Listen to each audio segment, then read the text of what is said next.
Sorry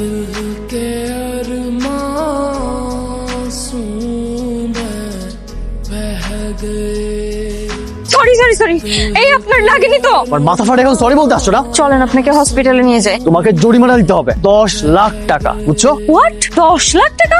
এতটুকু লাগছে ইট, আর সেটার জন্য 10 লাখ টাকা জরিমানা? টাকা কি গাছে ধরে? তুমি জানো আমি কে? কে? আমার মামা একজন পুলিশ কমিশনার। জাস্ট একটা কল দিলে তোমাকে 14 শিখের মধ্যে ঢুকাই দিবে। আমি এত টাকা কোথায় পাবো বলেন? আমি তো স্টুডেন্ট, তাই না? আচ্ছা, অন্য কোনো ওয়ে নেই? ওকে, 1 মাস, আগামী 1 মাস তুমি আমাকে অ্যাসিস্ট করো। 24 ঘন্টা তুমি আমার ইশারায় চলবে। ঠিক আছে, আমি আপনার অ্যাসিস্ট্যান্ট হতে রাজি। আমাকে কি করতে হবে বলেন? ওর নাম্বারটা আমাকে দিয়ে দাও, আর তোমার ডিউটি শুরু হবে কাল থেকে। 013।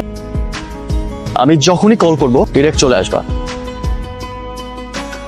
কিরে, এতবার কে কল দেয়? ওই ছেলেটা। তোমাকে কতক্ষণ ধরে কল দিচ্ছি, দেখতে পাচ্ছ না? সরি। সলিটরি বাদ, আমার সাথে চলো। আরে আজকে তোমার ডিউটির প্রথম দিন, আর আজকে তোমার এই অবস্থা। ক্লাসে তো স্যার ছিল। এই 1 মাসের জন্য স্যারটার মাথা থেকে বের করে দাও। তোমার ব্রেইন এবং হার্টে জাস্ট একটা নাম থাকবে, বিজয়। আমাকে কি করতে হবে প্লিজ বলুন। তুমি এখন আমার সাথে আমার বাসায় যাবে। আমার কয়েকটা ফ্রেন্ড আসবে, তাদের জন্য রান্না বান্না করতে হবে।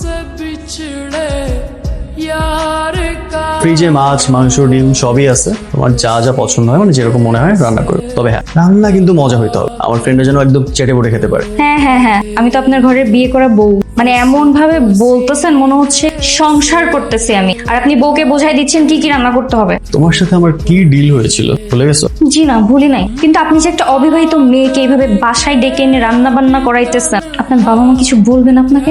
আমার বাবা মা এই শহরে থাকি, তো ওই প্যারানা নিয়ে কাজ করো। কিসের মধ্যে বাসায় দিল আমারে? আজ রাতে মনে হয় আর খেতে পারবো না। আসসালামু আলাইকুম স্যার। ওয়ালাইকুম আসসালাম। আমি কোনো স্যার টার নই, আমি বিজয়। জি স্যার, আমি বাবা মার সাথে বসে খাবার খাচ্ছিলাম, তো কোনো দরকার স্যার? কাল তুমি একটা সুন্দর শাড়ি পরে আমার সাথে দেখা করতে আসবে। আমি শাড়ি পরেই আসবো। ওকে। কি অবস্থা? তোমাকে পরিচয় করাই দিই, আমাদের ক্লোজ ফ্রেন্ড। আমাদের ভাবি নাকি? ভাবি আসসালামু আলাইকুম। ওয়ালাইকুম সালাম। এই কি রে, কি বলিস? আমার অ্যাসিস্ট্যান্ট, একে 1 মাসের জন্য রাখছি। কি বলিস মামা, তুই অ্যাসিস্ট্যান্ট নিয়ে করতেছিস?